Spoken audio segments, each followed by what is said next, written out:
Hello. Today we will be discussing about the aesthetic theory of Immanuel Kant.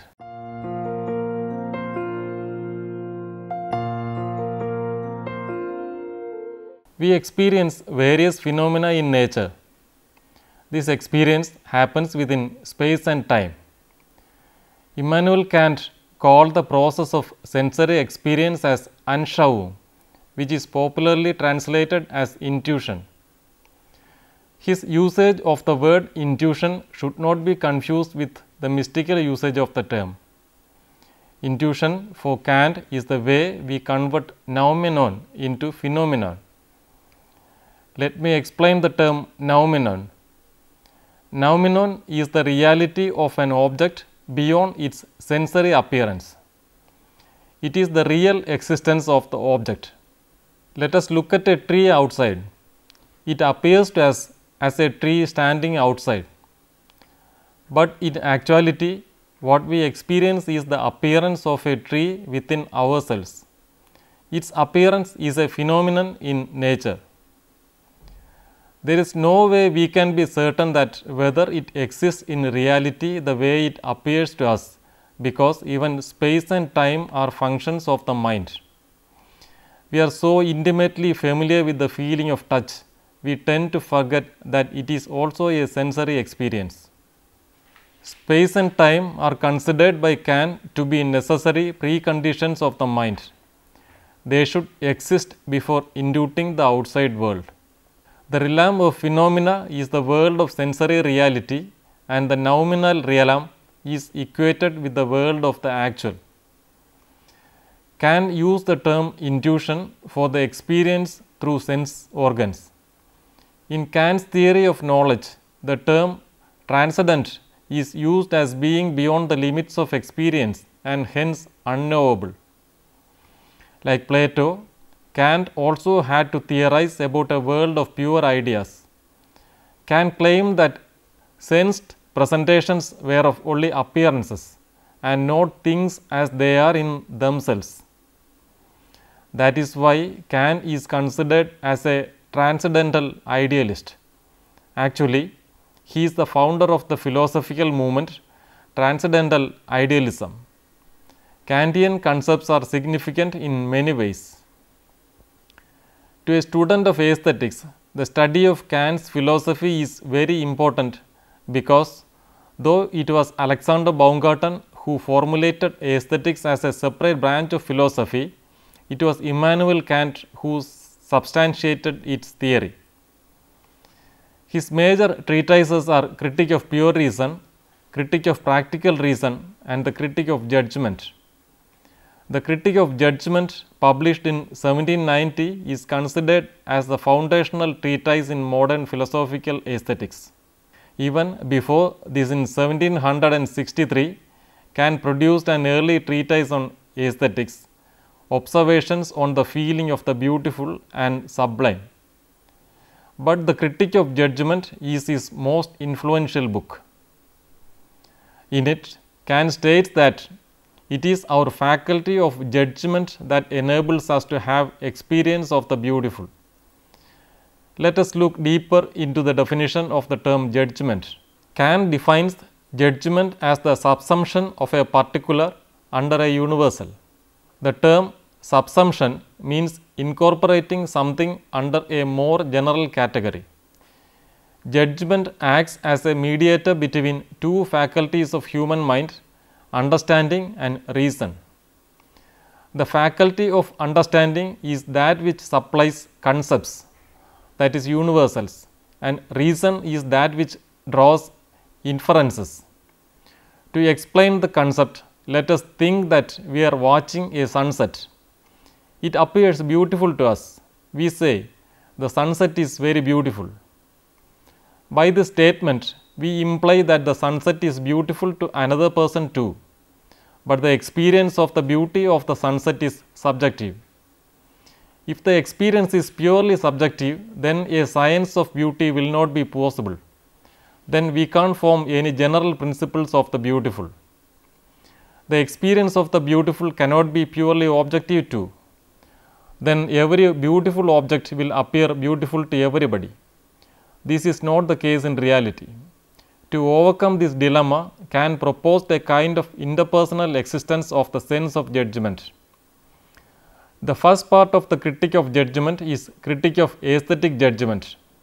In this, Kant discusses the four possible reflective judgments: the agreeable, the beautiful, the sublime, and the good.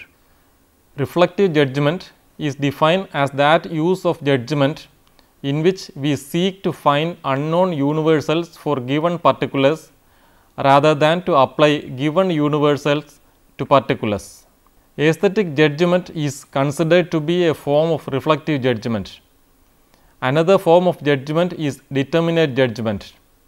In determinate judgment, the concept contains enough information to form a direct judgment. The question Kant posed in the Critique of Judgment is whether there are a priori conditions for making judgments based on the experience of pleasure. As you probably know, a priori knowledge is the knowledge independent of experience. According to Kant, a priori knowledge is transcendental, while a posteriori knowledge is empirical, based on experience. Concepts such as time, space, and cause are counted as a priori forms of the mind, as already stated. In Critique of Judgment, Kant discusses four moments of aesthetic judgment which make something appear beautiful. Let us examine the definitions from this book in Kant's own words. The first moment of judgment of taste. The judgment of taste is aesthetic. Kant says, if we wish to discern whether something is beautiful or not, we do not relate the representation of it to its object by means of rational understanding. Instead, we relate the representation through imagination. The judgment of taste, therefore, is not a cognitive judgment, is not logical, but it is aesthetic. Definition of the beautiful derived from the first moment. Taste is the faculty of estimating an object or a mode of representation by means of a delight or aversion apart from any interest. The object of such a delight is called beautiful. Second moment of judgment of taste as to its quantity. Aesthetic judgments become universally agreeable, that is, though the experience is subjective, there is an agreement between subjects that the experience is beautiful. Definition of the beautiful drawn from the second moment. The beautiful is such that which pleases universally without a concept. Third moment of judgments of taste. Moment of the relation of purposes. The beautiful is understood to have a purpose, but at the same time without any definite purpose. The sole foundation of the judgment of taste is the form of purposiveness of an object. The pure judgment of taste is independent of charm and emotion. A judgment of taste which is uninfluenced by charm or emotion, though these may be associated with the delight in the beautiful, and whose determining ground therefore is simply purposiveness of form, is a pure judgment of taste. The judgment of taste is entirely independent of the concept of perfection. Definition of the beautiful derived from the third moment. Beauty is a form of purposiveness of an object so far as perceived apart from the object's purpose. Fourth moment of the judgment of taste as to the modality of the delight in the object.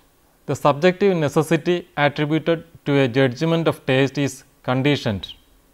The condition of the necessity advanced by a judgment of taste is the idea of a common sense.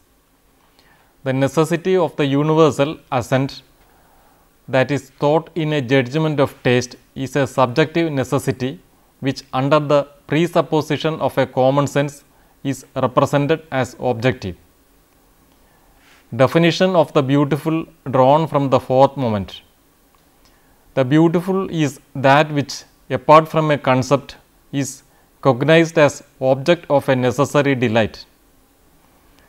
The beautiful is what pleases in the mere estimate formed of it, consequently not by intervention of any feeling of sense in accordance with a concept of the understanding.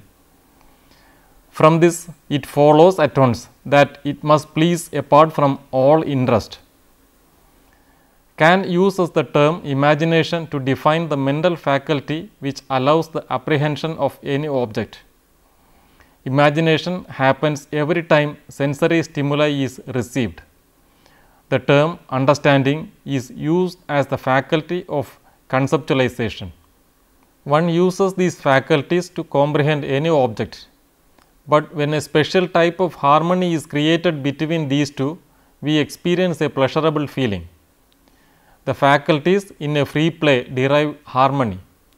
Then we judge the object to be beautiful.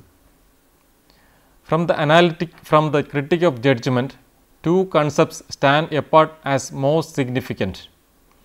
A beautiful object has purposiveness without a purpose, and what the viewer derives from the beautiful is disinterested satisfaction. Kant is of opinion that the pleasure one derives from an agreeable object is not disinterested. The pleasure in the good is also not disinterested. Only the pleasure from the beautiful is disinterested. The experience of the beautiful represents a pleasure in order, harmony, delicacy and the like. A purpose comes about when a concept, that is essence, the product of reason, precedes an object or event of existence and brings the event or object into existence to satisfy one's desire or interest. Kant has defined another experience, the sublime, as distinctive from the experience of the beautiful. The sublime is what pleases immediately by reason of its opposition to the interest of sense. It is an aesthetic response of awe before the infinite or the overwhelming. I will explain this concept a bit further. Let us start by looking at what Kant described as a schemata. A schemata of an object or phenomenon is the ontological knowledge of its form. For everything in nature, we hold a corresponding schema inside us. We classify things according to this schema. What will happen if an object or phenomenon has become so huge in magnitude or force? It goes beyond our capacity for comprehension. Our sensory faculty is overwhelmed with awe by its presence. Then we derive a response in its presence. If we are disinterested, this becomes an aesthetic response and is experienced as sublime. For example, imagine that we are standing in front of a mighty waterfall, contemplating it. The magnitude and force of the waterfall is such that it overwhelms us, and the contemplative quality of the mind generates the feeling of sublime. What if we are in a boat which is uncontrollably drifting towards the waterfall?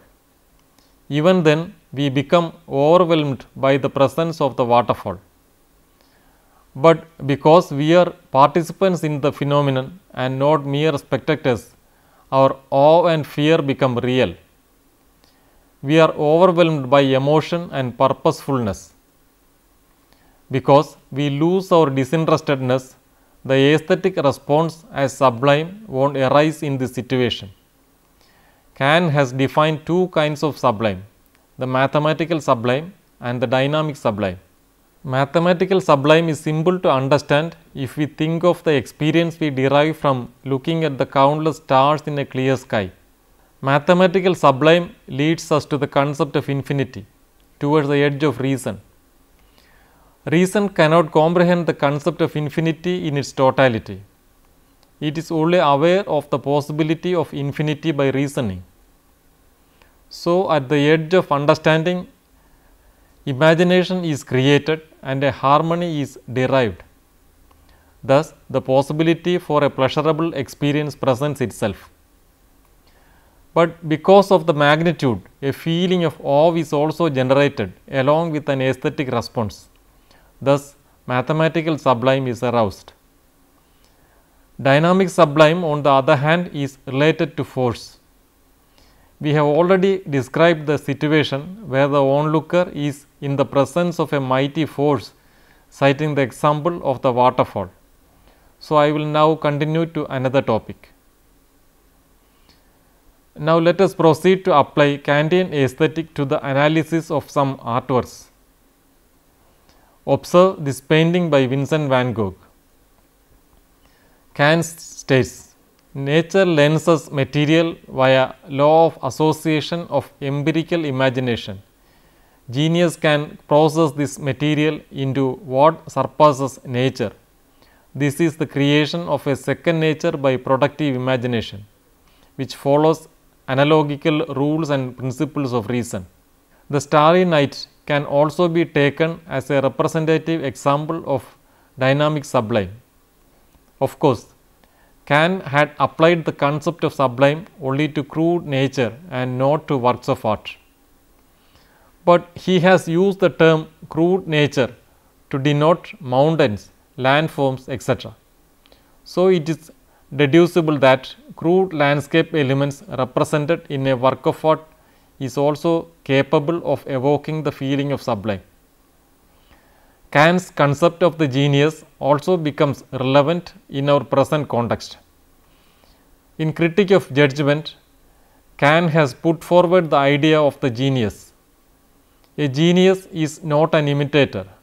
He holds originality and is capable of creating aesthetic ideas. Aesthetic idea lies beyond the realm of pure reason. Of course, creation of art needs practical skill, but an aesthetic idea is not reducible to determinate concepts. So, art cannot be fully taught while science can. Creation of art thus has to rely upon native talent.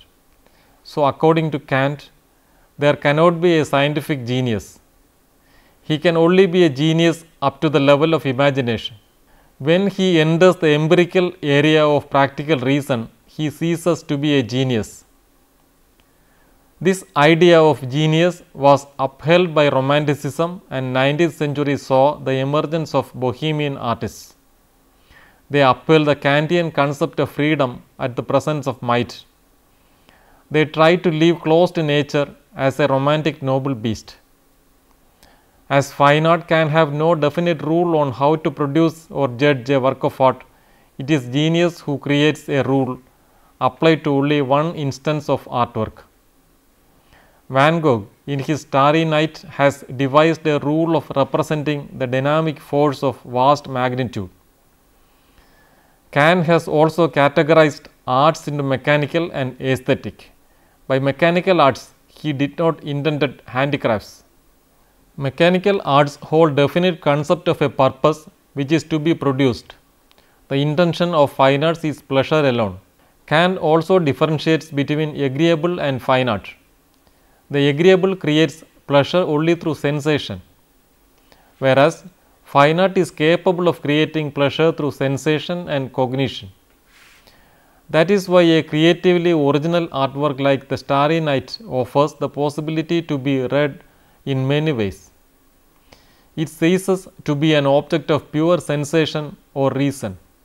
It is capable of producing a harmony between the faculty of imagination and understanding.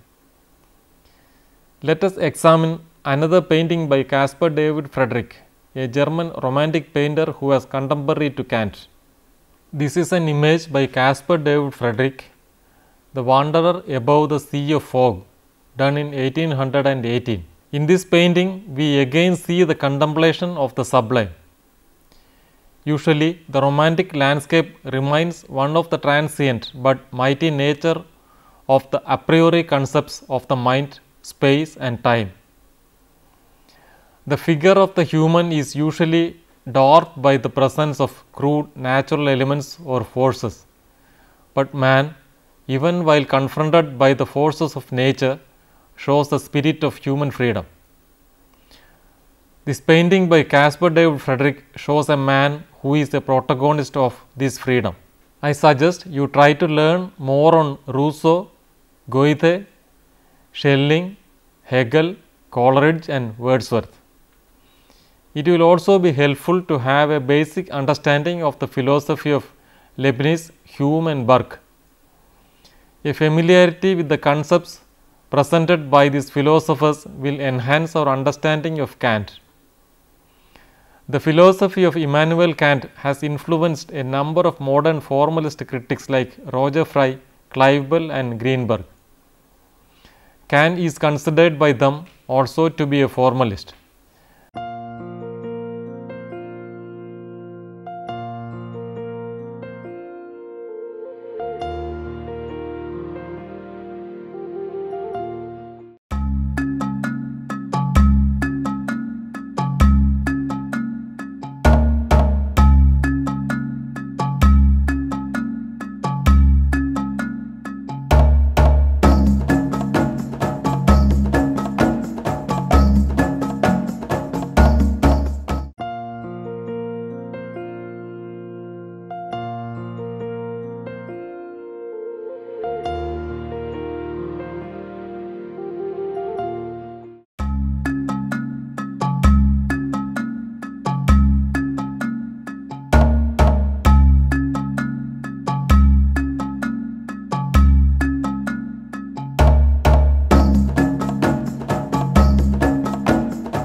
Now it is time we conclude this session on the aesthetic theory of Kant.